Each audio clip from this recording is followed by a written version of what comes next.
రోజుల్లో మీరు చూస్తే ప్రతిరోజు చెప్పేవాడిని.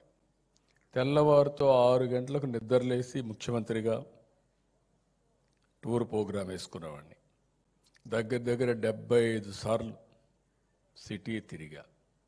అందరు అధికారులు బస్సులో పెట్టుకొని ఆకస్మిక తనిఖీలకు వెళ్ళి ఎక్కడికక్కడ ప్రజా చైతన్యం తీసుకురావడం, అదే సమయంలో జవాబుదారితనంగా ఏం చేయాలో గైడ్ చేసుకుంటూ వచ్చాం. ఆ రోజుల్లో నేను చూస్తే డ్రైన్స్, ఇంట్లో చెత్త తీసుకొచ్చి డ్రైన్స్లో వేసేవాళ్ళు.